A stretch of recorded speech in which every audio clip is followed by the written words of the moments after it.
Welcome to Moments in Time, episode 3. Really excited about today's show.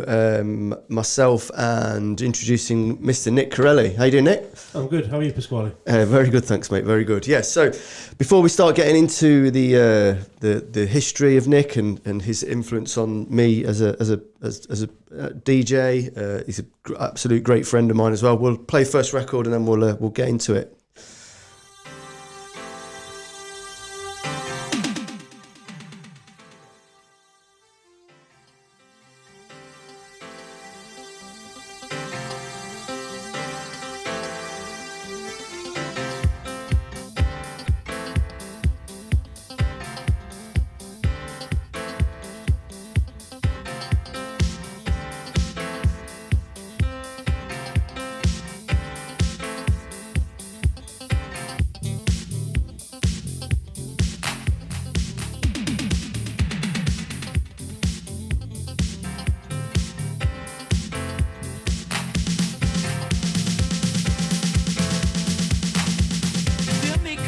In your life when things don't seem to go so right, don't worry, the sun is gonna shine one day.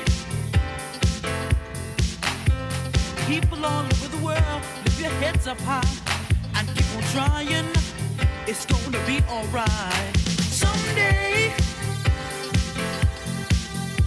the stars will shine on you if you just believe in what you do.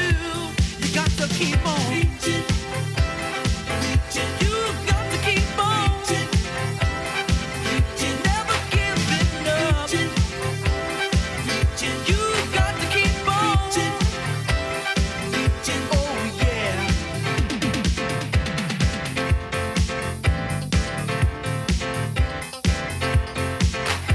Sometimes you want to call it quits and then you say that this is it, keep pressing. Cause your time will come one day. Sometimes when you're down and there's no one else around, I hear you crying, there will be no more tears. Someday, just believe in what you do and your dreams will come true. Oh yeah, but you got to keep on reaching. You got to keep on.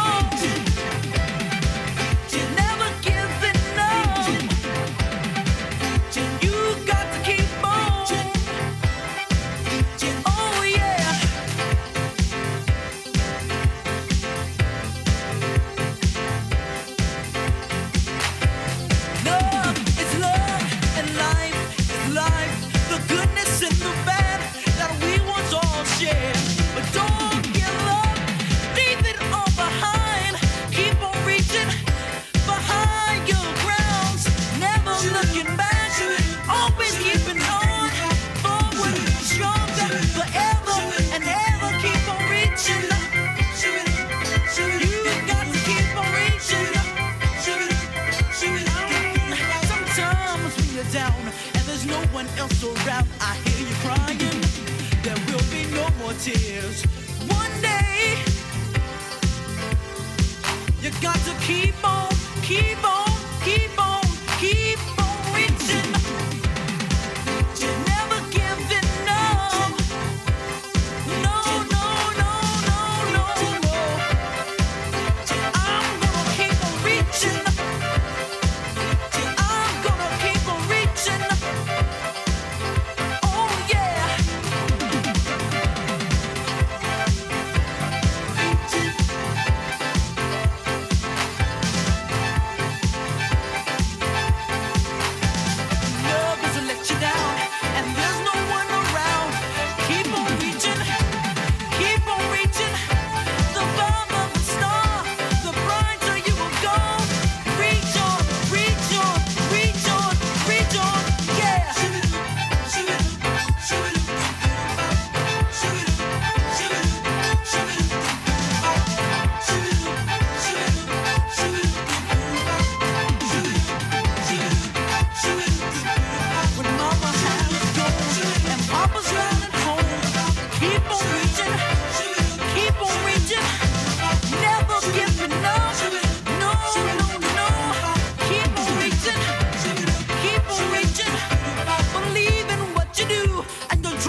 this week. Reach in there.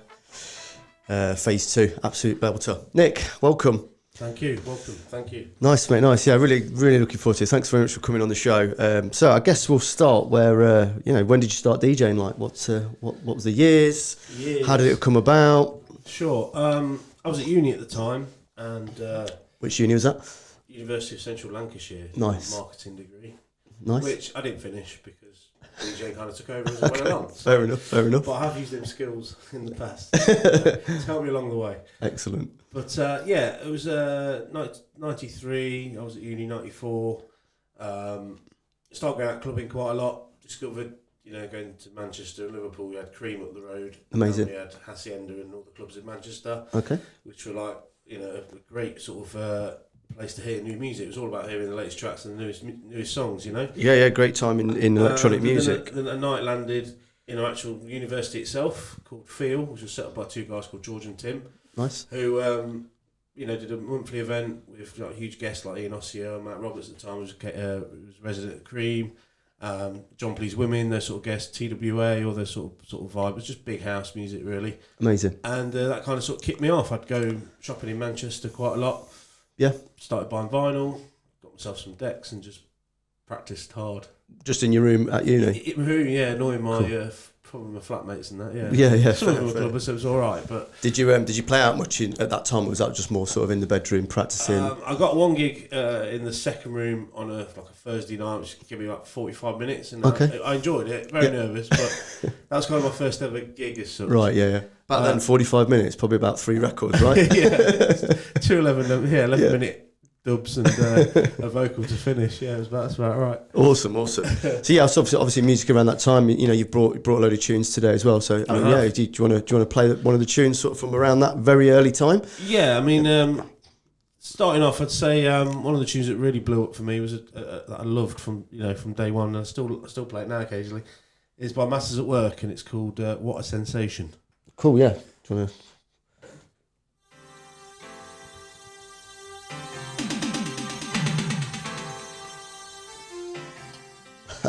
That's it, yeah.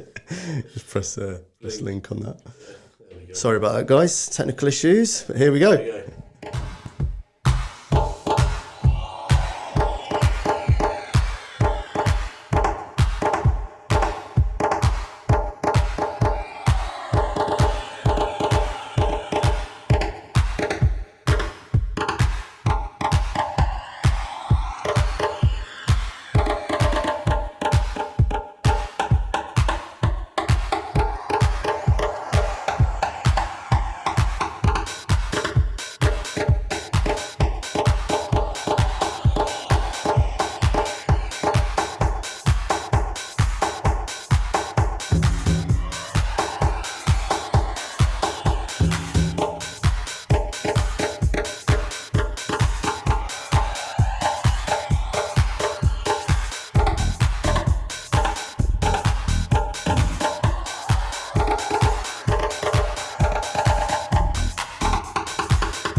Ken Lou there, what a sensation. What a tune. Cheers, Nick, to open us off. Yeah, great record, man, great record. So, so obviously you started DJing at uni. What sort of sound did you sort of land on, or what were you finding going out was really like sort of tickling your fancy, for want of a better phrase? Generally, I was leaning towards the sort of more US flavoured house music at the time. People like Roger Sanchez, Todd Terry, that sort of sound. There was a few good nights. Hard Times was huge up there. Okay. Really big US house night. That was. Do you remember where that was? Huddersfield. Okay, yeah. Nice. We were quite lucky where we were. Obviously, I was in Preston, and it was kind of 50 minutes to Liverpool, 40 minutes to Manchester. Yeah, so obviously you had like taken care of. Cream of the crop, really. Yeah, like amazing. So that's kind of where I started buying the stuff I heard, and like trying to track down records that DJ that weekend played, and we go out shopping the following week and try and buy them. Amazing, yeah. Obviously, sort of record shopping. I've talked about that in previous shows.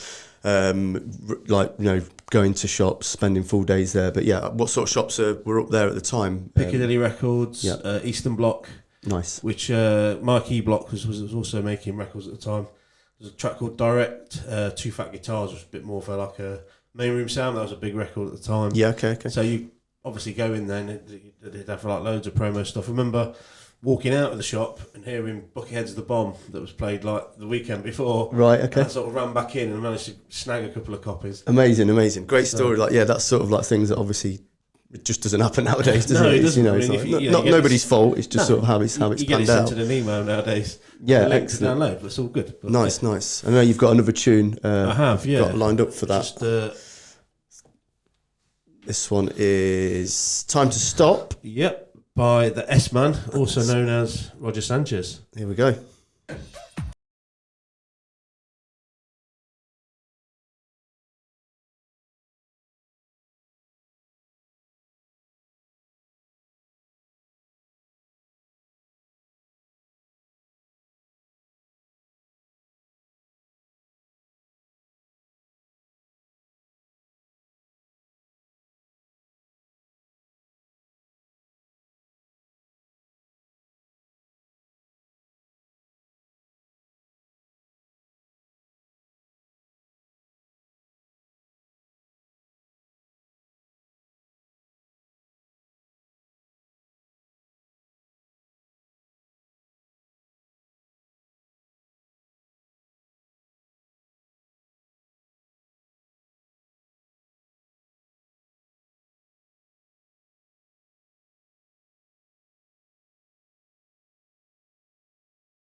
Sanchez, another cracker, Nick. Nice one, mate. Thank you. Cool. So we are going to move on to your visit to the legendary Hacienda. I can claim I've been. I'm sure people listening or watching know what the Hacienda is. If not, it was a pretty pivotal nightclub in the 90s in Manchester. But yeah, Nick, tell us the story, mate. Well, we decided we'd go to the Hacienda. At the time, it was a big venue. It hasn't got the legendary status that it maybe has now, but it was still a massive, huge club at the time, very influential. So we managed to get in, and weren't really feeling it, to be fair. Sorry.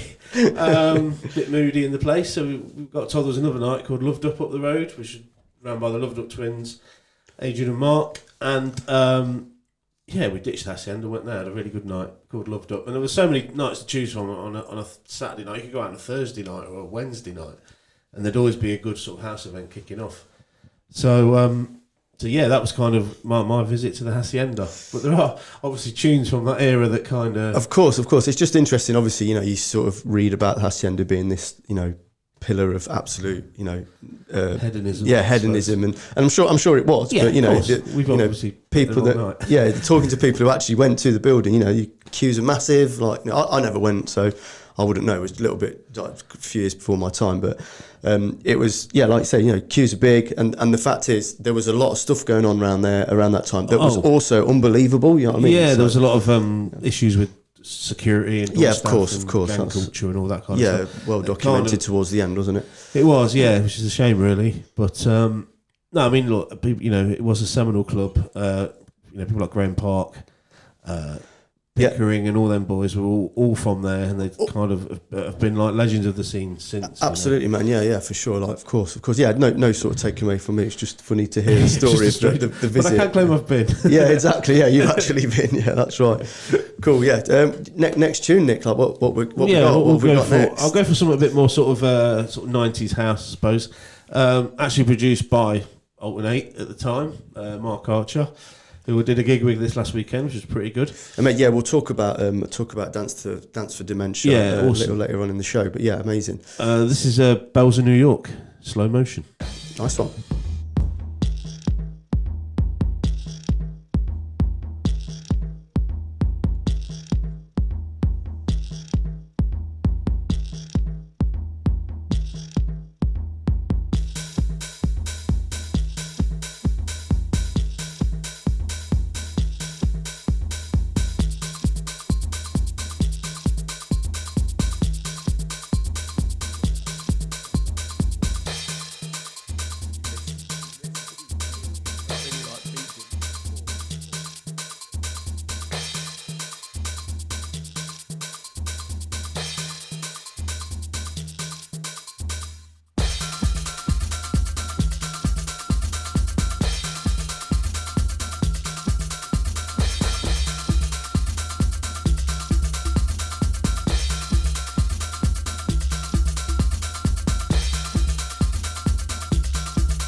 And now back to...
There we go.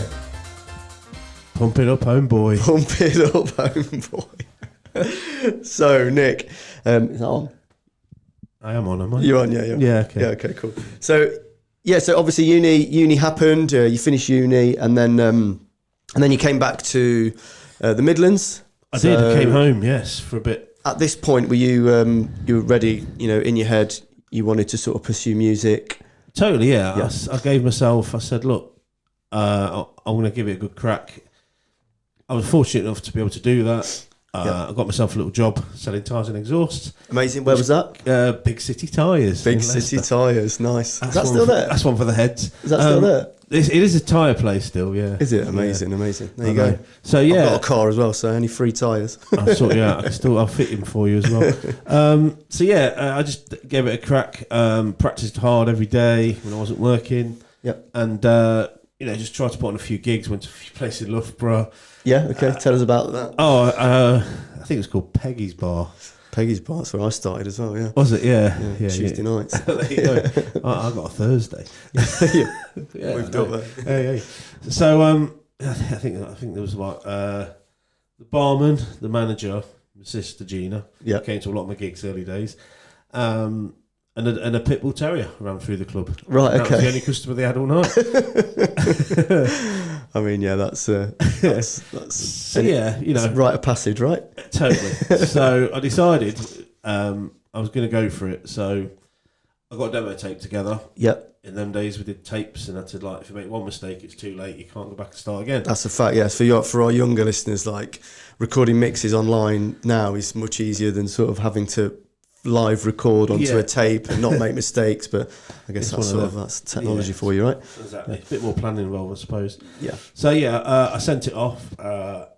Didn't really hear anything for a while, but chased them up, and I spoke to a lovely lady called Barb, who and this was at the Emporium. In Colville, yeah. Passion was just kicking off. It was like 95, late 95 it was. Yeah. And she said, "Oh, we like it. We're doing a DJ competition. on a Thursday night. Would you like to be involved? And I said, yeah, would love to do that. I got to play for 2 hours on the night, which is quite a good slot, really. For a DJ comp, I think nowadays it's like 30 minutes. Exactly, and you're out.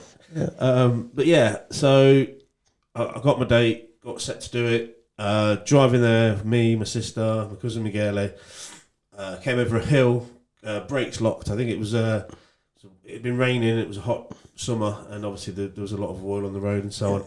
Lost control of my car, smashed into a barrier, into a pillar. Okay. Wrote the car off completely. I was in a bit of a state, not knowing what to do. I think at some point someone rang one of my good friends, Adi Parker. Adi, who we had on the show, last 2 shows. Yeah. And his dad turned up with his car, and he took my box of 12 inches, put him in the boot of his car. I said, no, you don't worry about that. I'll take him to the club, and you just sort your car out. And I got it towed away.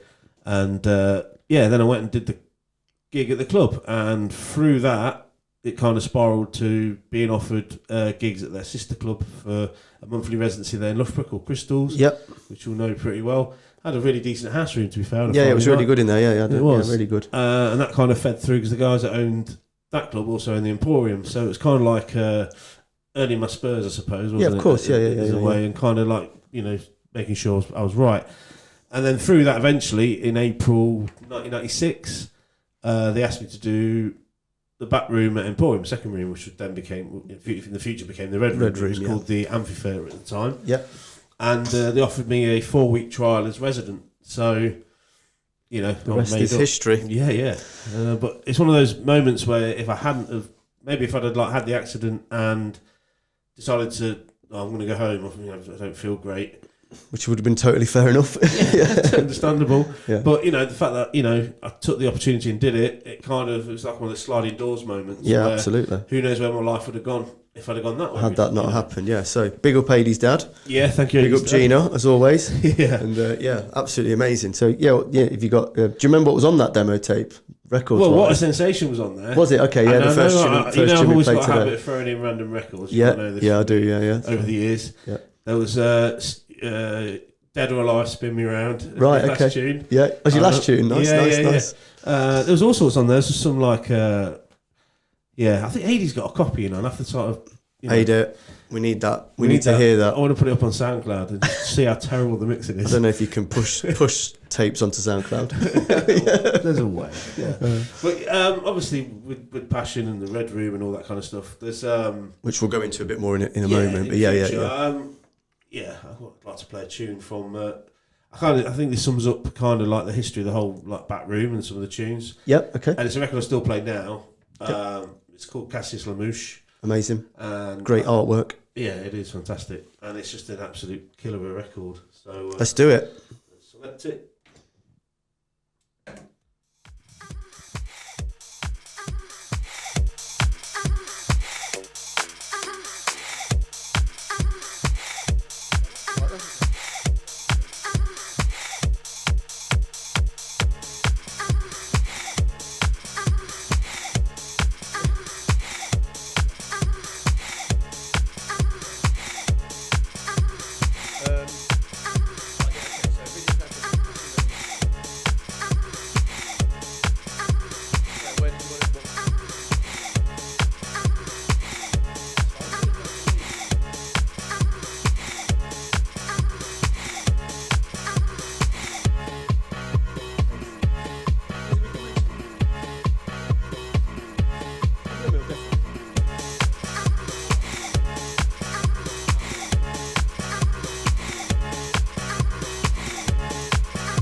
before the best gig.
Cassius Lamouche there.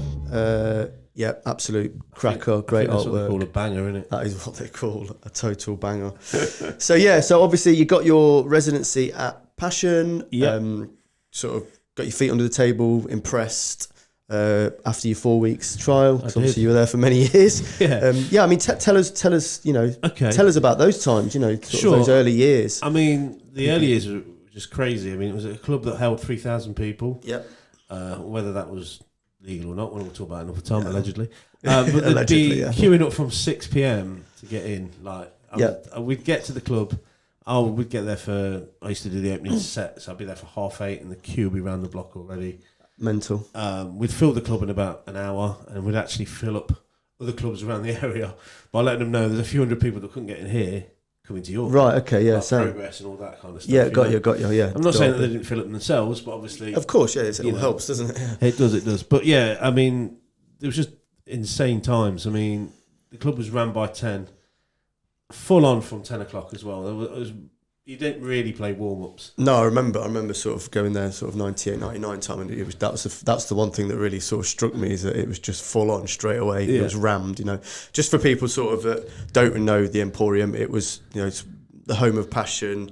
It had back then it had 3 rooms, one main room, the red room, so it was blue room and red room, but I think back then they were called, the amphitheatre and the arena, wasn't it? I can't remember the main room, but I remember your room being the amphitheatre. And then there was actually a third room as well, which was at the front of the club, which had like a balcony. Yeah, that's right, mezzanine, wasn't it, at the top? And that was like had beds in it and stuff, and that was like the chill out room. But yeah, Andy Weaver. Big up Andy Weaver. Legend. Yeah, sorry, carry on, Nick. Yeah, so I mean, week in, week out, I was playing house music, mixing up the genres a little bit. Sometimes you get like a slightly harder DJ playing, all that kind of stuff. And I think the owners wanted to take the club in a sort of set direction with house becoming... Obviously, it was a huge trance venue, but the house sound was obviously getting bigger and bigger. To us, it had never gone away, but obviously to the people that owned the club, to them, it was trance was the big thing. So we went to the Miami Windsor Music Conference in 1999. This is when I formed NY. This is before I formed NYNC. Sorry. And we went for a week in Miami. Took the owners of Emporium to the venue. I'm sure Mark and Eric loved that. They did like it. Yeah. And we got on guest list at Subliminal Sessions. It was Harry Choo Choo, Constipated Monkeys, Nunes, and the rest of the crew. And they walked in and was just like absolutely blown away by this. There was like 4Dex2 mixes going on with the Constipated Monkeys. And Eric turned to me and went, "We're going to do this back in England, lad." Amazing. What do you mean? We're going to do this in the back room. I'm going to put these guests on and bring them over. I don't know if he's not from Yorkshire. I don't know why I'm doing that accent. He's from Loughborough. But anyway, Yeah, so when we came back, literally within like 2 weeks of getting back, he was like, right, we're doing Red Room, Blue Room, you and Mark, residents, this is Mark Brown, who became NYC. Yeah, NYC project, yeah. And, we'll do it. We'll start booking artists. So they started booking in Subliminal Sessions, Danny Rampling, Norman J, Full Intention, Pete Heller. I mean, some of the names we had was crazy. It was crazy, man. Yeah, it was really crazy. Like, bringing people over from America and stuff was obviously quite a big thing. And weirdly enough, it was Eric that suggested, why don't you two do 4X2 mixes? What, to you and Mark? Yeah. Okay, yeah. Give it a go. Nice. We did. Nice. And Danny Rampling heard us and went, what the hell are you guys doing here? This is insane. Amazing. This is brilliant. You're coming on the Love Groove dance party with us. It's happened like that, literally. Did it really well? That's crazy. I mean, he bigged us up the week before, and then he's got a timetable. Of course. Stuff, but he kept his promise and put us on there. Awesome. Love Groove Dance Party was Danny Rampling's show on BBC Radio 1 when they've got that their dance music. They've still got the dance music hours Friday and Saturday nights. Yeah. But yeah, that was one of the shows. This was Saturday night, 7 till 9, and it was kind of a precursor to the people who used to come to the Red Room, because obviously the tunes that got played on the Love Groove Dance Party were obviously played that night again in the club. Yeah, cool. So, and that's what used to be known as prees. There you go. And it all kind of followed from there, or spiraled from there, really, from doing that. What was your favourite night at the Emporium? Which I know that's going to be an absolutely impossible question to answer. So what about many, a memorable one? Yeah, I mean, there was some when I was on my own. I ended up doing... doing all night at one stage. I remember the DJ didn't turn up, so I played for like 4 or 5 hours. Amazing. And I absolutely loved it. And that's what I mean. I love anything longer than 5 or 6 hours. I do. I love them. We used to do 8-9 hours before. Fantastic. Yeah. That was a really good night. And then obviously when the first ever Red Room sessions with Constipated Monkeys was pretty insane. Yeah. I even remember them playing like Daft Punk, Rolling and Scratching, which is, it's hot, a hard record to mix. Yeah, that's right. Yeah, and absolutely. they were layering it with vocals and stuff. And it was just so inspirational, really, to hear. Wonderful, yeah. Cool. You got to remember as well that the Emporium it still is open and it's in Colville. And I don't know if anybody's been to Colville, but at that time, I think it was one of the first clubs to have its own brown signs. For tourist attractions. Which it's mental to think that. Really, it is. And I think those signs are actually still up. They are. I don't think they got that many visitors anymore. Not as many, but it's still going. So that's a testament to the dance hall. It is, and there's no bus station, there's no train station. There's nothing, man. There's a massive car park at the back. Yeah, which was full. Every week. Strangely, and emptied pretty quick at the end to get to the service stations. But anyway, that's another story. It is. So kind of, I don't know, it was tagged in Mixmag as one of the most influential back rooms in Clubland at the time. Man. Because of what we were doing, and it obviously spiraled a lot of other venues to do kind of a similar thing. Yeah. Because... Yeah, the cross-section of having trance and house. Just cross-section of dance music at the time, which is obviously both really big. It is. I had some great nights in there. I mean, Steve Lawler doing the live Essential mix from that room. Yeah. That's obviously mental. I don't know how the hell they managed to broadcast that. A second room doing the live Essential mix before the main room ever had one. It's kind of weird. Yeah, that's right. Yeah. And he was very good that night. I still got that recorded. There was a lot of very good nights, and it was enjoyable. Amazing. Enjoyable 8-9 years I was there, really. We even made it into the main room as well, didn't we? Yeah, we did. Yeah, that's right. Yeah, what tune we got next? Well, I'm going to go for something. It was kind of like the Subliminal Sound, I suppose, was very big at the time. They booked a lot of their artists. This is one of the biggest vocal records of the last 20 years, I'd say. It's phenomenally big. It's Believe, with our own little intro that we used to use in the Red Room. Yeah, I remember you starting your sets with this.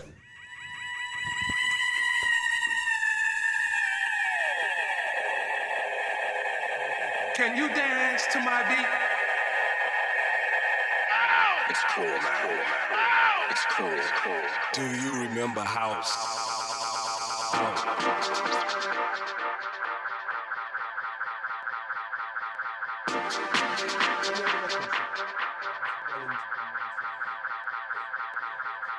I remember house when house was more than just a name to package this sound, this groove, this emotion. I remember house when it was just one house.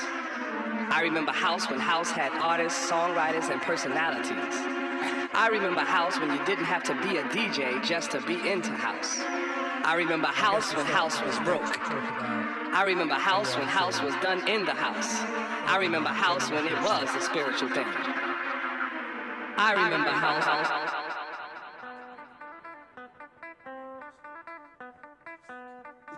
Yeah, good, yeah, great story.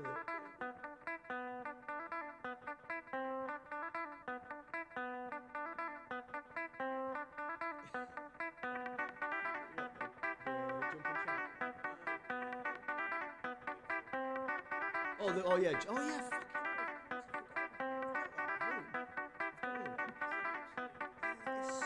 Lift my hands, scream and shout. Lift my hands, scream and shout. Lift my hands, scream and shout. Lift my hands, scream and shout.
what you wanna be, to go where you need to go in life, to do the things you need to do for yourself.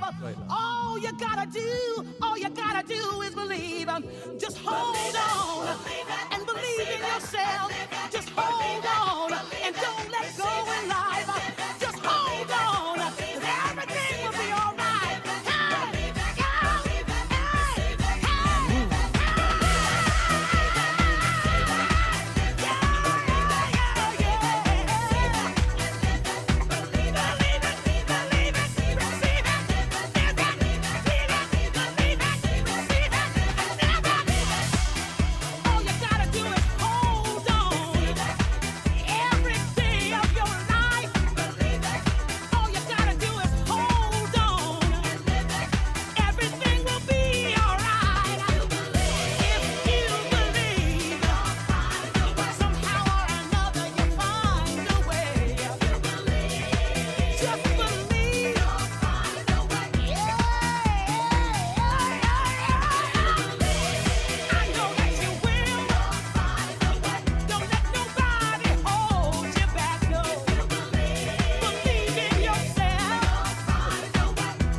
You'll find a way. Yes, you will. I know that you will find a way. Yeah, yeah. Somehow or another you'll find a way.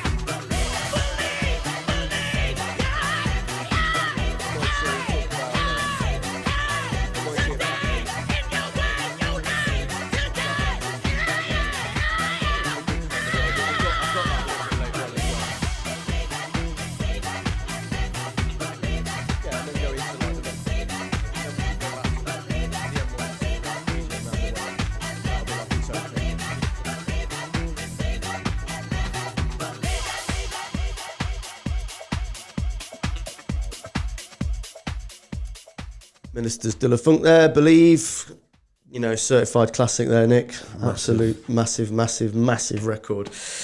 Yeah, so obviously you're at the Emporium, Passion resident, and then, yeah, tell us about the sort of formation of MY&C projects. So yeah, it was with my then business partner, Mark Brown. Mark Brown, yeah.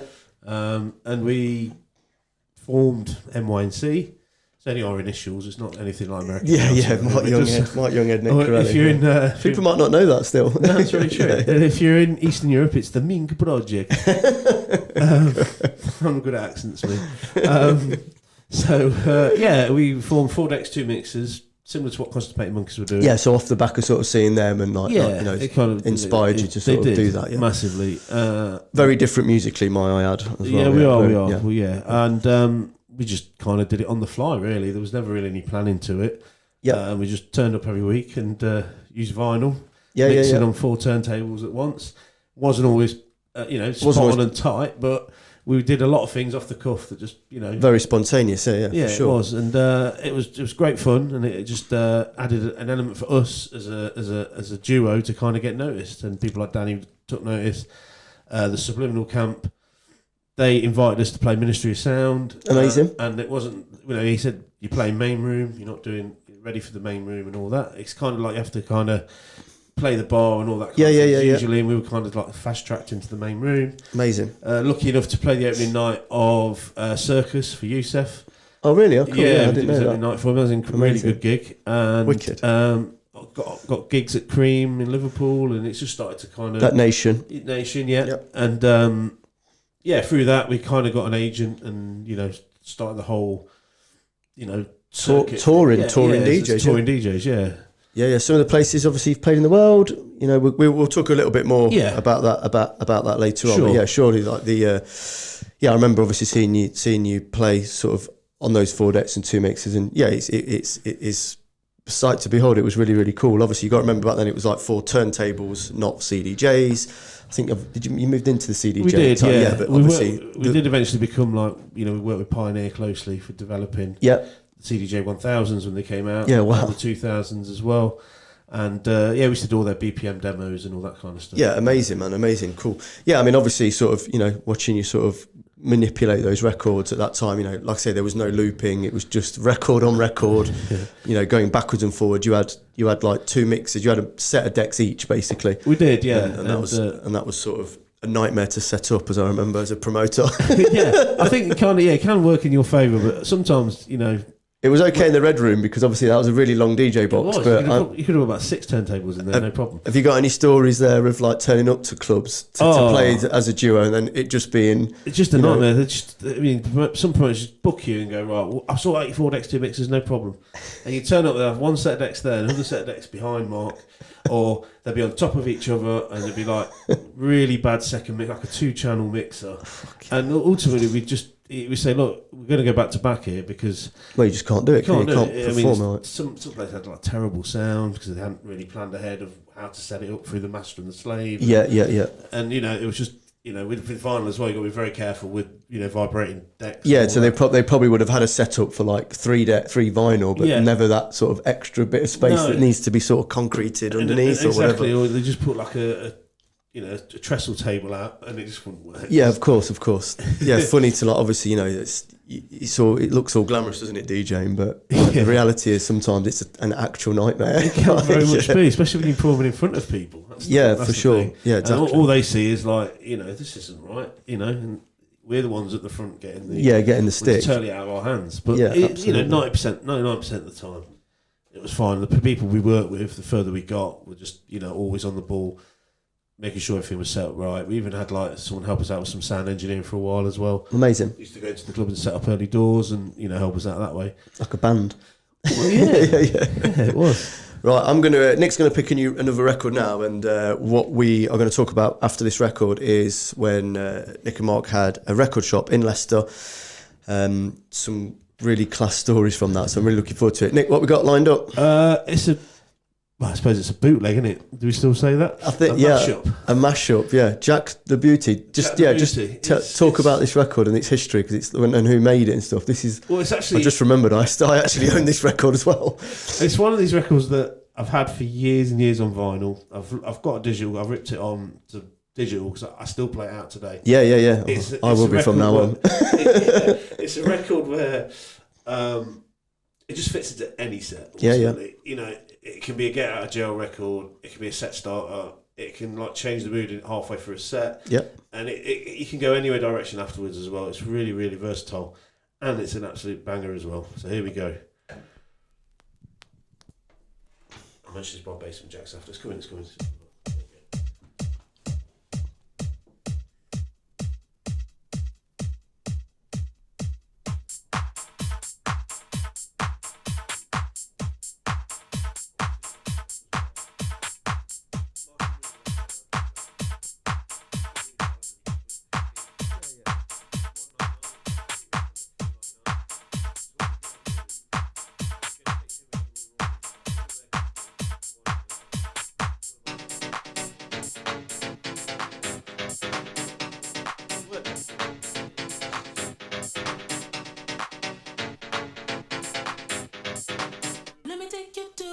I know you wanna go. It's a good.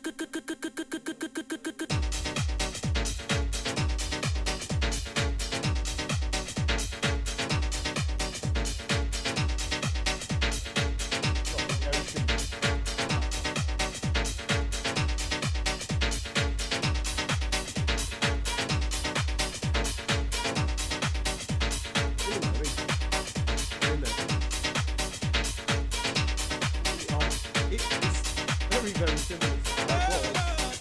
Like laid out. And I'm like, you know what? There is so much. It's here. It works quite well.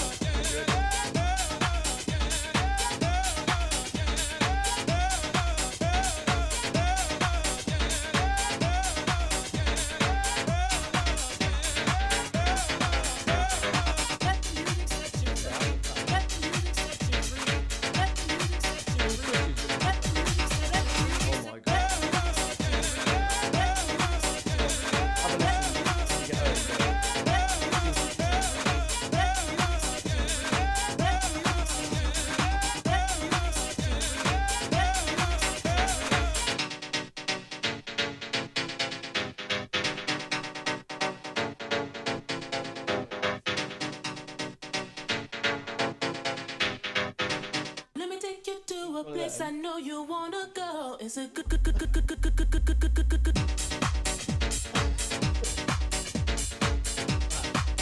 Hip hop, dancehall, house, everything, disco.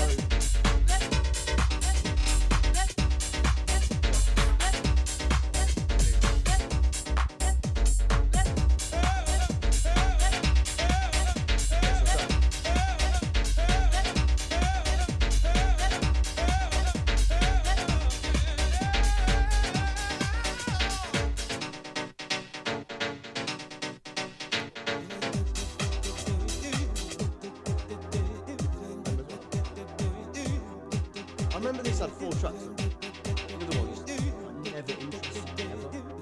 Just couldn't get them. There was 2 in this track.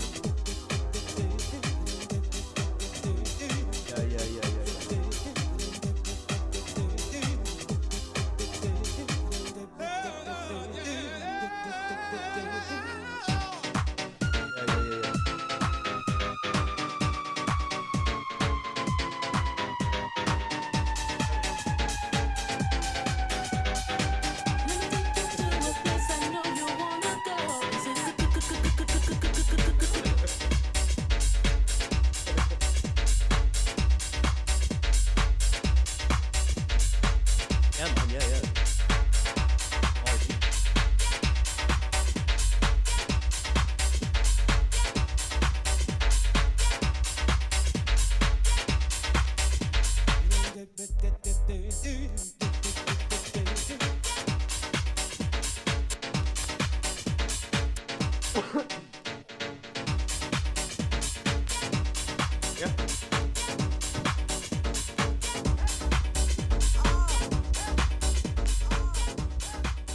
Jack the Booty there. Nick, who made that? A couple of guys. In fact, one of them's from Wimswold. Yeah, that's right. They're called Basement Jacks, and they released quite a series of bootleg vinyl, sort of club records, aren't they, for DJs and stuff? And this was my secret weapon, to be fair. Most gigs I've played it at has absolutely smashed it every time. Yeah, I can imagine. Yeah, for sure. Yeah, I remember. Yeah, I've played this a few times, and yeah, like you say, it's just instantly recognisable, isn't it? It is. Wicked. So obviously you were, charging on with NYC at this time, and then you then opened a record shop. Silver Arcade in Leicester. Yeah, it was called Vinyl Zone. Yourself and Mark that did that. Mark worked at HMV before that. Obviously, you got together. You got together and decided that I did a year at HMV as well. Oh, did you? Yeah. Oh, did you? Okay, I didn't know that. Yeah. Oh, nice. Okay, cool. Yeah. So recon. It was, yeah, completely. It was undercover boss. So yeah, it was a vinyl only shop. Bit of merchandise, things like that. Cool. Feedback we got was, a lot of DJs used to come there. In fact, one of Basement Jacks actually came in. Oh, really? And asked if I had any dance hall, and then left. Right. Okay. Fair enough. looking for samples, I'm sure, at that point. Exactly. But yeah, it did really well. It was a year and a half we had it, and obviously with Ben Mindset expanding as much as we could, it kind of got to a point where we couldn't really. Well, yeah, I guess at that point, sort of, it's difficult market, isn't it? I guess exactly. What years were they again? So it was around 2000. About 97, 98, 99, something like that. Was it around that time? Yeah, okay, cool. Early 2000s at least. So yeah, tell us a little bit about the tunes you'd get in. Just some backroom stories, I guess, of like tunes like. Yeah, I mean, the thing was, again, we're playing vinyl still, and you get your monthly, weekly deliveries of vinyl that you ordered. Yeah. But obviously, some of the places we work with were giving us sort of promos anyway. Yeah. So it kind of helped for our DJing a lot that we'd get a lot of stuff early doors. That Jack the Booty thing that we just played, I think we had 2-3 copies of it. Okay. I think you got one. I think I bought one. Yeah. And that was it, sold out. But it was a good time to kind of source tracks, and obviously keep in touch with the DJs in Leicester as well. Yeah. We'd pop in and have a chat and find out what's going on in the scene. And the scene, other promoters had come in and put posters up and all that kind of stuff. Well, it's a hub for electronic music in Leicester, right? Exactly. We sold tickets and all that kind of stuff. Yeah, amazing. Amazing. So it was good times, really good experience. Yeah, tell the listeners the story of Alan Brax and Intro. Oh, yeah, well this was... I think you get away with that now. I can get away with it. Yeah, this is a bit further along the line now. Oh, was it? Okay. Yeah, when I was working in London for CR2, we used to deal with a French company that cut all the vinyl, and they used to send us their French house was huge, Antoine Clamaran and all that kind of Jess and Crab and all the BIP and all that. Yeah. And he sent a pack of vinyl to me. Only about 6 or 7 copies in there, different stuff. And there was one called Alan Brax Intro Running. I was like, okay, I want to hear this. I'm going to put it on. So listen to it. And it was insanely good. This is like an incredible record. And I remember ringing him up for something else and then mentioning, oh, by the way, this Alan Brax record that you sent me. He goes, what Alan Brax record? He goes, yeah, that's Intro Running. He goes, oh, you've got that? I'm like, yeah, why? What's up? He goes, that was for Pete Tong. And I went, well, he's not having it. So that weekend, he got played about 3 times at various venues, and everywhere I played it, no word of a lie, everyone's coming up, what's that record you played? What was it? Tell us what it is. Well, absolutely, yeah, of course. And it's phenomenally good. It really is. Gone down in dance music folklore. It has. I don't think we're going to play that, though, are we? We're going to wait for a bit, I think. Well, yeah, I mean, yeah, do you know what? Yeah, let's drop it. Yeah, let's drop it. Yeah. Yeah, we'll drop that in a second. Yeah, have you got any other stories from sort of the shop? Yeah, generally it was a good hub really for getting good tunes, and obviously a lot of DJs come to me nowadays going, I used to always shop at your shop. Yeah, amazing. All our bits, Great to hear, and obviously you got to sort of know what was going on in Leicester at that time as well. So obviously everybody coming in, talking. Exactly. Talking. Great community spirit. It was. Let's do it. No,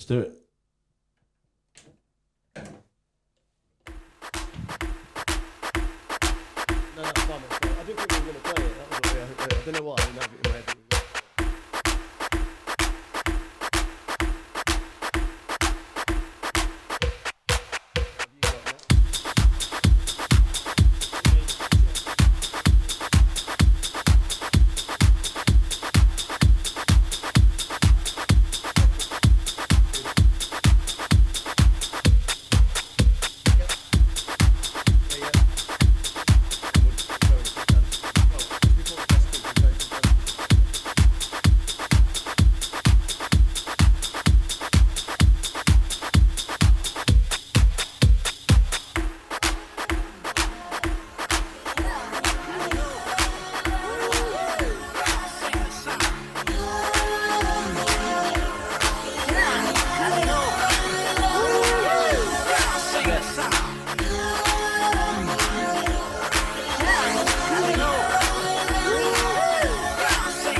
got that there. Alan Brack's running.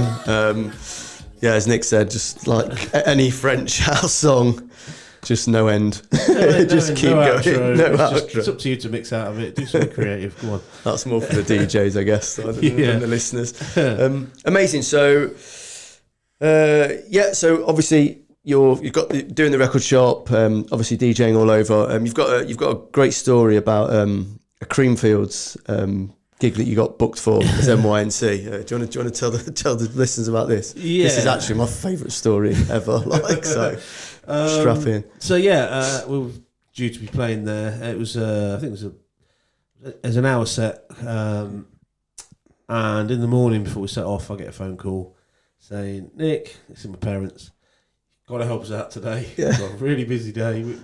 For background, my family owns chip shops. We've always had chip shops. They've always had chip shop, extremely successful ones. Yeah, And so I hadn't worked in one for years, but they needed a hand, so I basically had to ring Mark and say, "Look, Mark, I'll be honest, you have to do this on your own. I can't do it."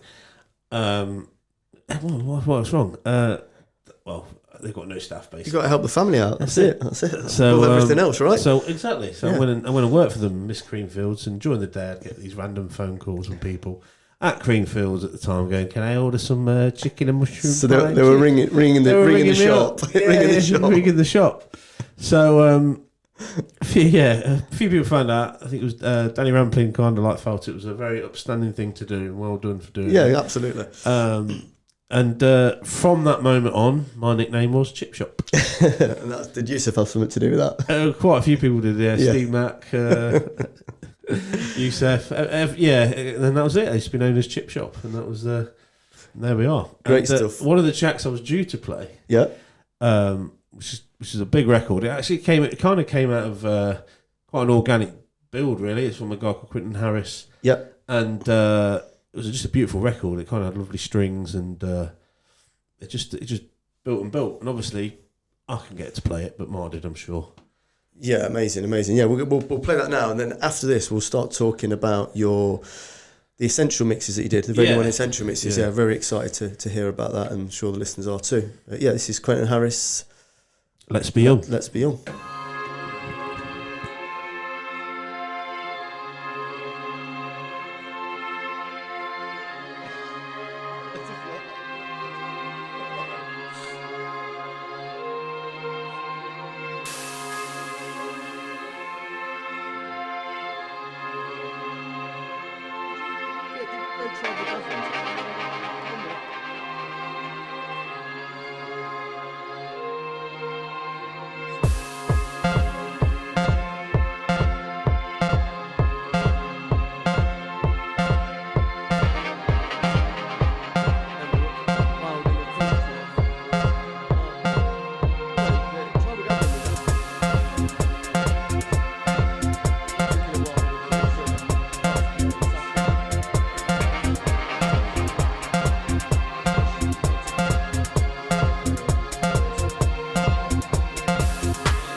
Quentin Harris there. Let's Be Young. Part 1, it says there, Nick. I think part 1's still finishing now. Is it? Yeah, it's a big old long record. Great, absolute belter though. Cracking record. Yeah, we're just talking about obviously moving, sort of DJing festivals and whatnot, and then so obviously the story of the chip shop and stuff. Great, and then moving to Brighton. Yeah, we've moved into Brighton with one half of the Rhythm Masters, Steve Mack. Yeah, legends in the game. Massive legend. One of the original cut-up artists, I suppose, cut disco stuff, and an amazing all-round producer, really incredible. Yeah, still master of his craft, absolutely. Like his studio looks incredible, and we did 3 years there. Ran a record label called Variation. Okay. Released tracks from who do we have?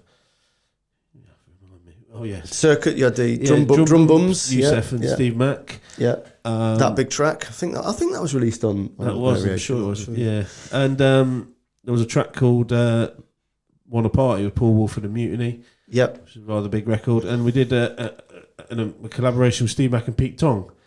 We're called Lingua Franca. Which I've got a copy on vinyl, but it's not digitalised. No, they're not available anywhere because the label Variation didn't really go onto any digital sites. To be fair, it was all vinyl only at the time. Yeah. So if you've got copies, keep hold of them. Yeah, that's right. Yeah, massive, really. Yeah, should we play another record and then we'll come back to the talking, if that's okay. Yeah, of course. I was going to play something going back to my 4 decks and 2 mixers. Yeah, okay. I used to do this live in a club. I used to have the 7-inch of Prince. Yep. When Doves Cry. Yep. With Harry Choo Choo's. What was it? I'm not sure. I remember the mix. Yeah. I used to. I just forgot what the Harry Choo Choo record's called now. That's superb, isn't it? Well done, Nick. When we play it, this is what happens when you get old, you see. You do, yeah. You kind of have to have it all in front of you like this. Yeah. So I used to do this live. I used to loop the 7-inch record, layer it with the Harry Choo Choo track. Yep. And kind of like a remix on the fly, I suppose. Yeah. And what I've done is just kind of, because I don't have the 7, well, I do have the 7-inch record, but I'm not playing vinyl anymore. Made an edit. I did it myself. And this used to go off, and it's kind of highlighted the kind of things we used to do when we did the Ford X2 mixes. Awesome. Cool. Let's do it.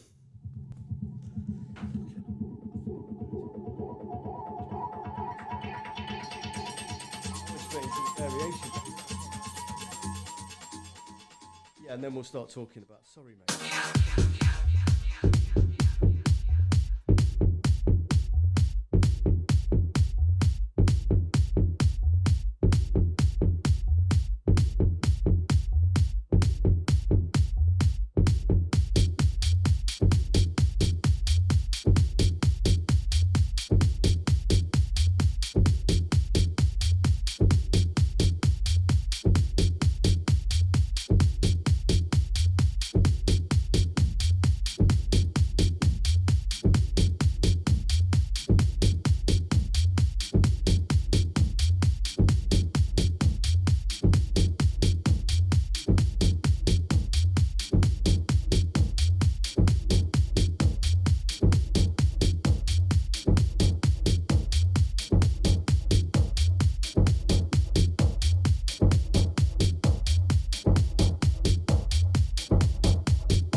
And Suck My Clock. And Suck My Clock by Harry Choo Choo Remember. We remembered.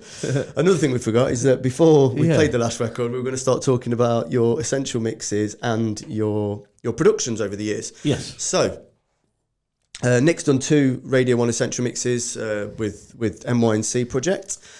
Mate, talk us through sort of the first one, how it came about, and the process of putting one together. You kind of get told quite early ahead because they obviously plan it for so long. Yeah. So we had about 6 to 8 months to get it ready. Okay, cool. And from that day, you kind of, that's going in the mix, and you get a whole selection of music that you want to put in. Yeah, yeah. There's no like issues with copyright or anything. You don't have to clear records. Yeah, like it would be for a compilation album, for example. So it's pretty much free reign to do what you want to do on each one. So obviously we were big on like breaking new music, so we felt it would be a good way of showcasing what we're about in regards to rather than doing a classics thing or anything like that. Just keep it fresh and up front. Yeah, keep it up front. Yeah, cool. Yeah, it's kind of what we did, and we started planning it for a long time. And we're fortunate that although we were just starting to use a few CDJs. No, the first one was on vinyl. Yep. The second was on CDJs. Okay. So it's a case of like we were lucky that we went into a studio, had it done. So if we did make a little error, which I'm not going to say was perfect to our mix, we could go back and do it again. Yeah, so got you. Technology kind of aided us in regards to that. So we kind of made it sure all the tracks were tight. The Prince and Harry Choo Choo thing, layering up records all the way through, acapellas and all that kind of stuff. So you went into a studio with someone and engineered it. Amazing. Amazing. And got all the levels, cause all the mixes were live, but put together. Yeah, okay, exactly. cool. So we spent, we did it all in one day. It wasn't like it was like done in parts. We did it all in one hit. Yeah. And that's how we did it. And 2 hours of like probably one of the biggest opportunities of our career. Yeah, highlight. Yeah, for sure. That was was that basically for both of them? Was it sort of the same sort of process? Yeah, the second one we did with CDJs. We were kind of getting onto those, and the second one was following on from obviously our production, which kind of got us to the other one because we were starting to make a few waves in regards to. We did a little remix, re-edit. Let's call it really a bootleg of Edge of 17 by. Fleetwood Mac. Yeah. Oh, yeah. And we got a lot of hit, a lot of props for it. Pete Tong's playing it weekly on Radio 1. Yeah, Like Roger Sanchez, we played gigs with him at Creamfields, and he was bigging up the tune, and it was getting lots of play for all over the world. So the idea was to get it released and clear it. Yeah, for sure. We couldn't get clearance, so we weren't allowed to clear it. Stevie Nicks didn't want to know. Well, yeah. I mean, the riffs actually, Destiny's Child used it for one of their songs. Okay. The little guitar pick. But I think there was another big duo, slightly bigger than us, sampling Fleetwood Mac at the same time, and they felt that it wasn't right to have 2 of her tracks in the charts at the same time. Oh, okay. It's how it works in the game. Fair enough. You hear of like people doing one track and both tracks come out at the same time, and only one gets cleared. And it's how it works. You just through that record, we got a hell of a lot more amazing bookings through it, and tours of Australia and all that kind of stuff. Amazing. Followed it, Asia, all that residence in Ibiza and of course, yeah. So we'll talk about sort of Ibiza days, sort of gigs. Obviously, I've come to see you a few times in Ibiza, and you've played it a few as well, I think. Played it one, yeah. Played it a couple of times. So we'll play another record, and then we'll sort of move into the best and worst gigs of your life. Yeah, I was leading into Ibiza when we had our residency at Amnesia. Yep. For Cream, there was one record that for me stood out all the while. Defines that time. Yeah, for me, it's a T. Schwartz record. It's kind of new, the dub. Yep. And I did a classic set a few months ago, and I can't believe how many T. Schwartz records are actually in there at this point. Really well. Yeah. Okay. Really standout producers, and this is one of my favourite ever records by them, one of their favourite remixes anyway. Here we go. Apologies for that. Just going to pull the right track up. There we go.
the new T Schwartz remix.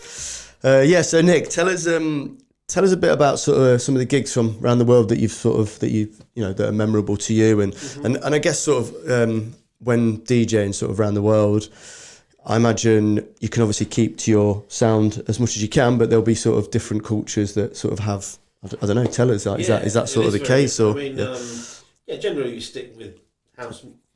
Sorry, I turned my mic on. So yeah, basically, it kind of, we play house music. We don't go off and play trance somewhere else. No, I get that. Yeah, but certain venues have certain sort of sounds. I mean, we play in Ibiza, it's summer. Yep. A lot more piano vibes and kind of vocally kind of stuff. Head over to like Eastern Europe, it's a bit more harder. Okay, yeah. A bit darker, and obviously Australia was kind of big on the electro thing. We were out there a lot. Got you. And it's just kind of being a bit versatile, but while sticking to your own roots of what you're about. Yeah. And yeah, it was. We were fortunate to do Australia 5 times. Amazing. It. What sort of clubs there? What were the names of some of them? We played at the Prince Band Room in Melbourne we did, what else did we do? Downtown 161, which is like an after hours spot. Nice. We did a few places in Perth. I mean, to be fair, the New Year's Eve one I was jet lagged to hell, so I don't really. It was all a blur. In Perth? Yeah. Okay. I flew right in, landed, literally did the gig and flew back somewhere else in Australia same day. Really well. Yeah, it was a good gig. I remember it. I think grueling it was. But yeah, I mean, we're fortunate to do Asia regularly, Ibiza regularly, most of Europe. Yeah. Sort of standout gigs. M2 in Seoul, South Korea. Okay, yeah, it was incredible. I was there for about 5 days. Really nice promoter guy. Looked after me while I was out there. Took me to some Korean barbecues. Adidas, cool. Adidas party launch night on Thursday. Yeah. And then played this club, and it was phenomenal. 5,000 people just going for it, man. And obviously privileged to sort of see different parts of the world. Totally. By DJing, Generally, I find that wherever you are in the world, there's always people having a good time. And that's for sure. thing. Yeah, amazing. And this thing called house has kind of just grown and grown. I think it's a massive movement, and it's 40 years now. It's still going strong. It's outlived rock and roll, I guess. Well, not outlived, but it's toe to toe with it, isn't it? It is, and I think it's like the last biggest real youth movement, really. Yeah, hopefully. Yeah, for sure. Yeah, absolutely. I'd have to agree with you there, for sure. Yeah, so obviously Seoul, amazing. Obviously. What about in England? What sort of stood out for you in England? England, Back to Basics was really good. Yeah, cool. Cream was really good. Yeah. Obviously Passion was brilliant, for its time and everything. That's fine, for sure. But other clubs, Ministry was always spot on. Yep. Done a few little clubs, Stinky's Peep House in Leeds, that was good. Yeah, cool. The Cross was phenomenal as well. Cross, I spoke about that in previous shows. Yeah, amazing. A really, really good night. Where else have we done? We've done Shindig, we were regulars up there. Newcastle, yeah. Yeah, and amazing. Really good club. Scott Bradford and Scooby used to look after us there. And Colours at the Arches in Glasgow was a really good night with Boney Clark and I think that's reopened. John Mancini. They're doing a lot recently reopened. I might be wrong there, but I'm pretty sure. Yeah, it's a phenomenal venue. It really is, like a proper old warehouse feel to it. Is it? Yeah, okay. I've never been there. All exposed brickwork and brilliant night every time we went there. Amazing. And can you? I remember seeing you at Space in Ibiza. Yes. I mean that's probably. Yeah, I mean that was sort of one of my favourite sort of days, nights, 48 hours. Yeah, we flew. We're not allowed to say what happened. No, we shut the club and went straight there, didn't we? Yeah, we shut the club. That's right. You, my sister, a few friends, Jono and everyone. Yeah, that's right. Yeah, we went over, and it was a really good night, and really, really good vibe in there. It was was it Sunday? It was Sundays. It was Sunday. So it was. Yeah, that's right. Yeah, that's right. Blimey. It's true. It is one of the best clubs on the planet. It really is, and it's a shame it's not there anymore. But it's obviously there as high, but it is a lot different than what it was, good or bad. It depends sort of what your opinion is on that. But it was. I'm sure people today go in that club and having the best time of their life. Yeah, absolutely. Yeah, good on them. Like absolutely, like, keep going. We'll make continue. 40 quid a water. What tune have we got next, then, mate? Let's have a look. I've got. I mean, we were going to talk about, not not the great, worst gigs and all that, but we don't really feel. No. We don't feel the chance, and something positive. Yeah, for sure.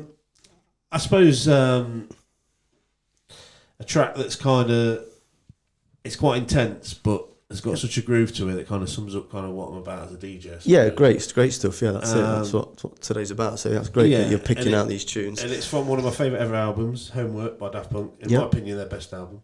Yeah, for sure. Argue. Yeah. And it's just timeless, and it just kind of kicks ass. Kicks ass. There you go. Sure.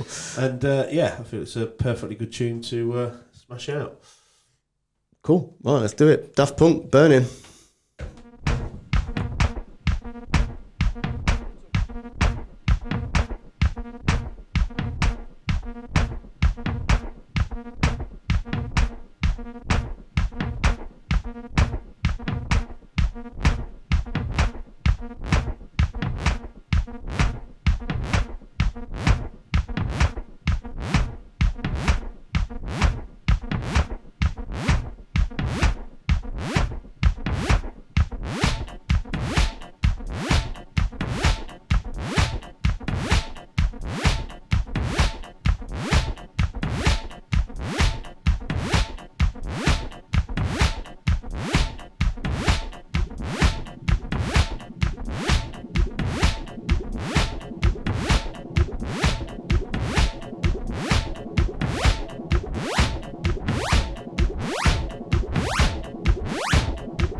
I'd say, just sort of saying there as it was playing to Nick, that probably that's the type of record that sort of in my head is you as a DJ as well. So like, cheers. Yeah, really, really great record. So yes, as we come to the end of the show, I just wanted to talk to you more, a little bit about sort of what's going on now as well. And I know that you're involved with a night in Leicester called Dance for Dementia. Mm-hmm. Do you want to tell us a little bit about that? I know it's run by some friends. It's a couple of friends approached me last year. Yeah. They're doing a rave. A rave, yeah. Yeah. I said, yeah, I'll be up for it. It's for a really, really good cause.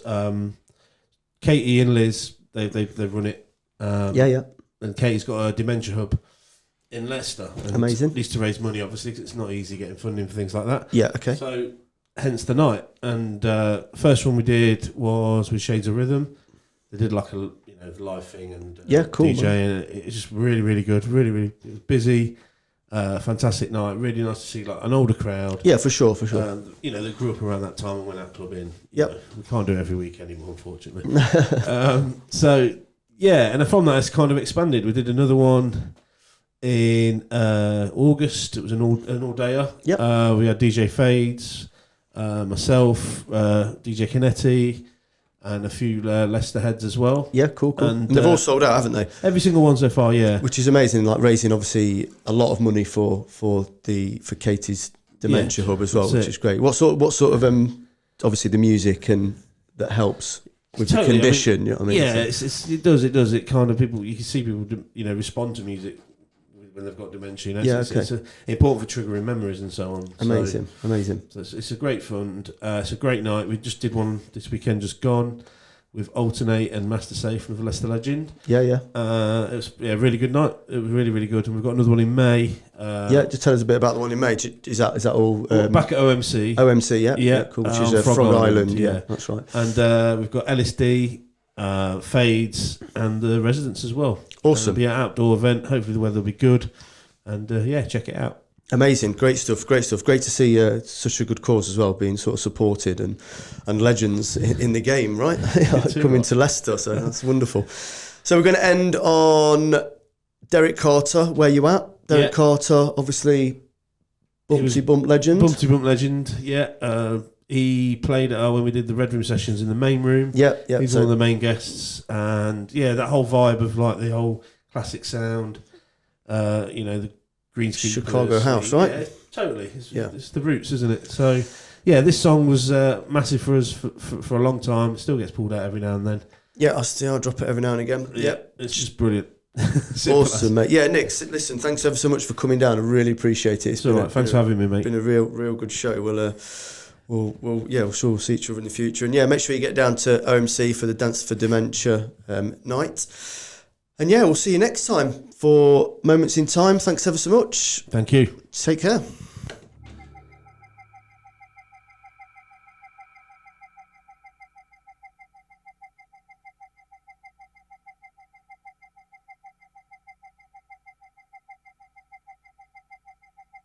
As I stop and take the time to inventory the inside of my mind, I realize it's not as full as it used to be. With images of justice or designs of liberty. The world has changed. Or is it me that's new? A different set of morals from a different set of clues, so still I wonder. Is this all there is to life? The ever-changing cycles in a world that's damp and rife. There must be more! Yeah, in my heart I hold to this. I've known the joy of love, and I've seen the peace and bliss, but as you know, all things must end. Except the need for faith and the spirit that's within to keep you strong. When it seems you're about to break, just call upon the strength within and plant it as your stake. Move forward with power. Program yourself to feel with depth enough to know what's up and heart to sense the real where you're at.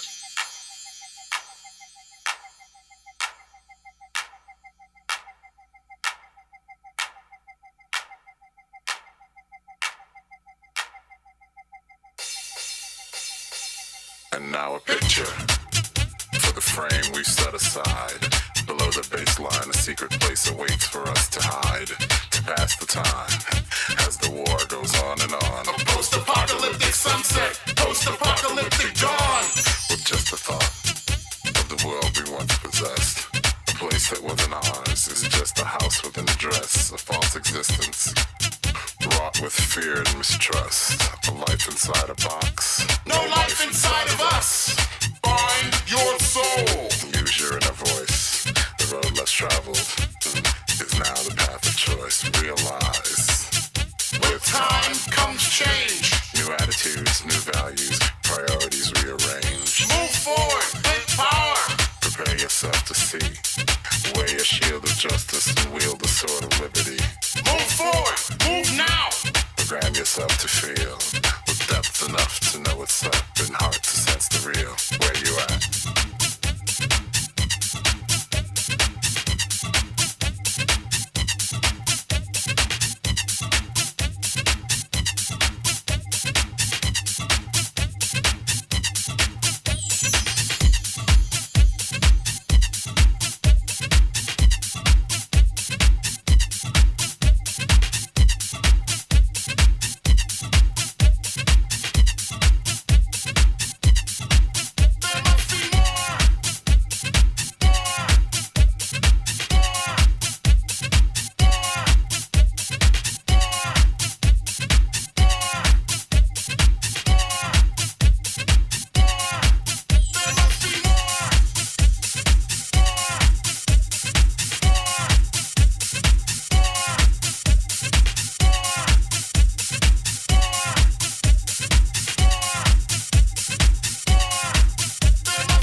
Is this all